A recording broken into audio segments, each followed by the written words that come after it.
నిజంగా పోలీస్ స్టేషన్‌లు అంటే జనాలు భయపడే పరిస్థితిని మరింత ప్రమాదకరంగా పోలీస్ స్టేషన్‌లు మారుతున్నాయని చెప్పి ప్రజలు చర్చించుకునే పరిస్థితి నిజంగా ఇది బాధాకరం, ఆందోళనకరం.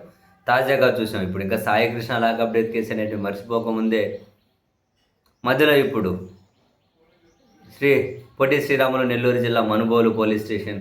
ఆ పోలీస్ స్టేషన్‌లో ఏడుకొండలు అనే వ్యక్తిని కొట్టి చంపేశారు అని నిన్నైతే ఏకంగా వైఎస్ఆర్ కాంగ్రెస్ పార్టీ నేతలు తిరుపతి ఎంపీ గురుమూర్తి గారితో పాటు ఎమ్మెల్సీ మేరిగ మురళీధరు మరికొందరు వైసీపీ నేతలందరూ ఆ ఏడుకొండలు శవాన్ని తీసుకెళ్లి పోలీస్ స్టేషన్ ముందు పెట్టి మరీ ఆందోళన చేశారు. కారణం ఏంటి? పోలీసులే కొట్టి చంపేసి ఆత్మహత్య చేసుకున్నారు అని చెప్పి చెబుతూ ఉన్నారు. ఇదంతా గనక పోలీసులు మాయ చేస్తూ ఉన్నారు అని. వాస్తవానికి బంగారం చోరీ కేసులో మనుబోలు మండలం చెరుకుమూడికి చెందిన బొల్లు ఏడుకొండలతో పాటు మరో ఇద్దరిని శనివారం అదుపులోకి తీసుకున్నారట. ఎస్ఐ హనీఫ్, కానిస్టేబుల్ 2 రోజుల పాటు స్టేషన్లో వారిని కొట్టారని, ఈ క్రమంలో వారిని ఆదివారం రాత్రి వదిలేసి మర్నాడు రావాలంటూ హెచ్చరించారని, సోమవారం స్టేషన్కి 2 మాత్రమే వచ్చారు, ఏడుకొండలు రాలేదని, దీంతో మధ్యాహ్నం 3 గంటల సమయంలో మాధవరావు మరో కానిస్టేబుల్ కారులో ఏడుకొండలో ఉన్న గ్రామానికి చేరుకొని విచక్షణరహితంగా కొట్టారని, సొమ్మసిల్లి పడిపోయినటువంటి ఏడుకొండలను కారు డిక్కీలో కుక్కి స్టేషన్కి తీసుకెళ్లారని, స్పృహలో లేకపోవడంతో నీళ్లు జల్లి మరీ చావబాదారని, సాయంత్రం 6 గంటలకు ఏడుకొండలను గూడూరు ఏరియా ఆసుపత్రికి తరలించగా అప్పటికే మృతి చెందాడని వైద్యులు నిర్ధారించారు అన్నది వీళ్ళు వైసీపీ నేతలు చెబుతున్నది పత్రికలో రాసుకుంటూ వచ్చారు. చోరీ కేసులు అంతగానం కొట్టే హక్కు ఎవరిచ్చారు అని చెప్పి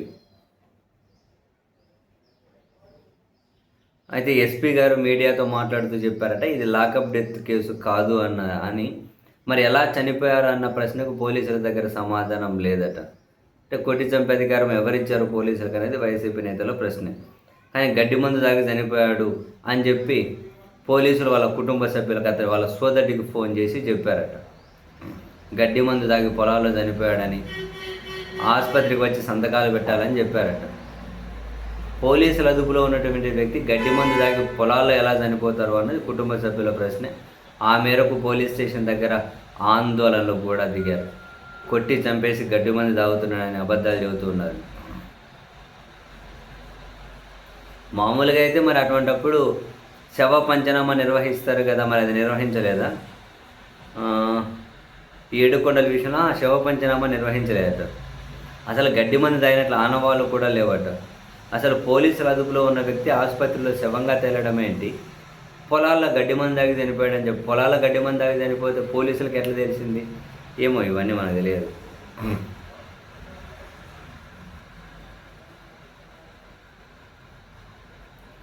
అయితే ఓకే, శవ పంచనామా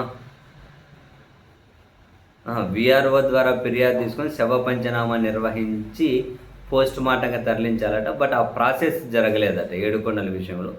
బట్ శవ పంచనామా జరిగిందట.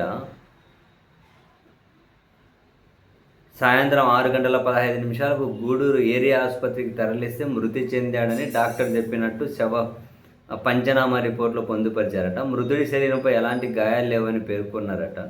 పోలీసులు చెప్పినట్టు నిజంగానే గడ్డి మందు తాగి ఉంటే పాయిజన్ వాసన వస్తుంది, శరీరం రంగు మారుతుంది, కానీ ఇవేవీ లేవు.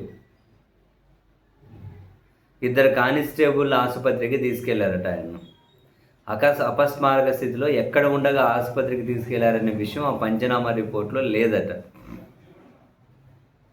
గడ్డి మందు తాగి చనిపోయి ఉంటే వీఆర్ఓ ఫిర్యాదు లేకుండా ఎలా తరలించారనే ప్రశ్నకు సమాధానం లేదట. ఆ సమాచారం వాళ్ళకి ఎవరిచ్చారు అనే అది లేదట. అందులో ప్రాథమికంగా చేపట్టాల్సిన శవ పంచనామా చేయకుండా నేరుగా ఆసుపత్రికి ఎలా తరలించారనే ప్రశ్నకు కూడా పోలీసుల వద్ద సమాధానం లేదట. వాళ్ళ సోదరి, వాళ్ళ కుటుంబ సభ్యులు మాత్రం పోలీసుల ఆధీనంలో ఉన్న వ్యక్తి, వాళ్ళ స్వాధీనంలో ఉన్న వ్యక్తి గడ్డి మందు ఎట్లా తాగాడు, గడ్డి మందు తాగితే ఎక్కడో పడిపోతే పోలీసులే ఎట్లా తెలిసింది, వాళ్ళు ఎట్లా తీసుకెళ్లారు ఆసుపత్రికి, రకరకాల ప్రశ్నలు లేవని ఎత్తుతూ ఉంది. నిజంగా దారుణం. ఇప్పుడు ఈ ఏమంటారు మనుబోలు పోలీస్ స్టేషన్ ఏదైతే ఉందో అదే ఇంతకు ముందు కూడా వివాదాల్లో ఉండే కదా. ఒక రైతుని తీసుకొచ్చి దారుణంగా కొట్టి ఆ తర్వాత లైవ్ వీడియో టీడీపీ నేతలకు లైవ్‌లో చూపించారు అని చెప్పి ఈవెన్ వైసీపీ జిల్లా అధ్యక్షులు కాకాని గోవర్ధన్ రెడ్డి గారు కూడా దీని మీద ధర్నాలు చేశారు. ఆ పోలీస్ స్టేషన్ ఆ ఎస్ఐలకు వ్యతిరేకంగా పోలీస్ స్టేషన్ దగ్గర గాని బైఠాయించారు పోలీస్ స్టేషన్ ముందుకొచ్చి. అదే ఎస్ఐ, అదే పోలీస్ స్టేషన్ ఈసారి మరో వివాదం.